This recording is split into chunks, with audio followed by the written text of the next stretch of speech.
नमस्कार, news 18 JKLH का digital platform देख रहे हैं आप। मैं हूं आपके साथ प्रिया शर्मा। एक और खबर का रुख करते हैं। एक नई खबर मिडिल ईस्ट के बारे में अगर हम बात करें तो वहां तनाव एक बार फिर तेजी से बढ़ रहा है। गाजा में बुधवार को हुए इजरायली हवाई हमलों में कम से कम 28 फिलिस्तीनियों की मौत हो गई और यह हमला उस समय हुआ जब इजराइल और हमास के बीच चल रहे संघर्ष विराम को लेकर अंतर्राष्ट्रीय चिंता पहले की गहरी थी। इजरायली सेना का कहना है कि दक्षिण गाजा के खान यूनुस इलाके में उनके सैनिकों पर कुछ हथियारबंद लोगों ने गोली चलाई। सेना के मुताबिक यही संघर्ष विराम उल्लंघन का कारण बना और जवाबी कार्रवाई में हमले किए गए। इजराइल ने दावा किया है कि उसके किसी सैनिकों को चोट नहीं आई है। हमास ने इन दावों को खारिज करते हुए हमले को खतरनाक उकसावा बताया और कहा कि इजराइल अपने लगातार अपराधों को सही ठहराने की कोशिश कर रहा है।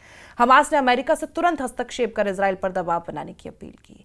यह घटना ऐसे समय पर हुई जब संयुक्त राष्ट्र सुरक्षा परिषद हाल ही में अमेरिकी राष्ट्रपति डोनाल्ड ट्रंप की उस योजना का समर्थन कर चुकी है जो संघर्ष विराम से आगे बढ़कर स्थायी शांति और पुनर्निर्माण की रूपरेखा देती है।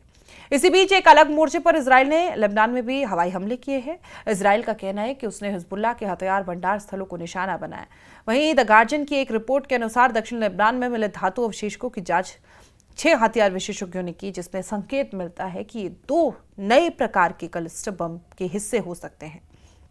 ये अवशेष वादी जिबकीन, वादी बरगूच और वादी देइजर रेसान में पाए गए हैं।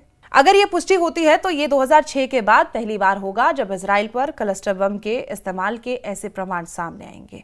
विशेषज्ञों ने कहा है कि टुकड़े 155 mm से लेके M999 बार्क इत्यान और 227 mm राम इत्यान जैसे गाइडेड मिसाइलों के नए मॉडलों के लगते हैं। क्लस्टर म्यूनिशन उन हथियारों को कहा जाता है जो हवा में या जमीन पर गिरकर कई छोटे बॉम्बलेट छोड़ते हैं। इन छोटे बमों से लगभग 40% कई बार तुरंत नहीं फटते, जिससे वर्षों तक आम नागरिकों को खतरा बना रहता है। 124 देश इन हथियारों पर प्रतिबंध लगाने वाली अंतर्राष्ट्रीय संधि से जुड़े हैं।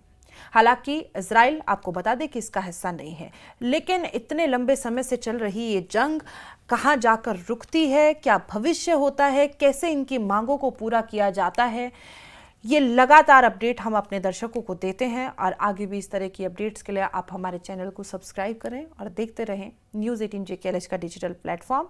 फिलहाल मुझे दीजिए इजाज़त और आप बने रहिए हमारे चैनल के साथ। नमस्कार।